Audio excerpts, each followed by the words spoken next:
एक छोटे से गांव में रमेश नाम का एक लड़का रहता था। रमेश को हमेशा जल्दी जल्दी काम निपटाने की आदत थी। वह सोचता था कि हर चीज़ को तुरंत समझ लिया जा सकता है, बिना ज़्यादा समय लगाए। एक दिन गांव में एक बुज़ुर्ग कारीगर मोहन चाचा आए, जो मिट्टी के बर्तन बनाने में माहिर थे। उनके बर्तन इतने सुंदर और मजबूत होते थे कि दूर दूर से लोग उन्हें खरीदने आते थे। रमेश ने सोचा, ये तो आसान काम है, मैं भी बर्तन बना सकता हूँ। उसने मोहन चाचा से एक दिन का समय मांगा और उनके साथ काम शुरू किया। पहले ही दिन रमेश ने जल्दबाजी में मिट्टी को गूंधा, चाक पर रखा और बर्तन बनाने की कोशिश की।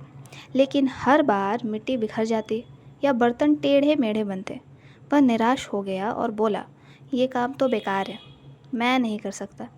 मोहन चाचा मुस्कुराए और बोले, रमेश, किसी भी चीज़ को समझने के लिए समय देना पड़ता है। मिट्टी को जानने के लिए उसके गीलेपन, उसकी बनावट को समझना पड़ता है। चाक की गति, हाथों का दबाव, सब कुछ धीरे धीरे सीखना पड़ता है। जल्दबाजी में सिर्फ गलतियाँ होती हैं। रमेश ने उनकी बात सुनी और फैसला किया कि वह धैर्य रखेगा। उसने हर दिन मोहन चाचा के साथ समय बिताया। पहले उसने मिट्टी को छुआ, उसकी बनावट को समझा, फिर चाक चलाना सीखा। धीरे धीरे कई हफ्तों की मेहनत के बाद एक दिन रमेश ने एक सुंदर मजबूत बर्तन बनाया।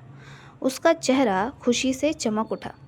मोहन चाचा ने कहा, देखा बेटा, तुमने मिट्टी को समझने के लिए समय दिया तो वह तुम्हारी दोस्त बन गई। यही जीवन का नियम है। किसी भी चीज़ को समझने के लिए उसे समय दो, प्यार दो और धैर्य रखो। रमेश ने यह सबक जीवन भर याद रखा। उसने ना सिर्फ बर्तन बनाना सीखा, बल्कि हर काम को धैर्य से और समझदारी से आगे बढ़ा।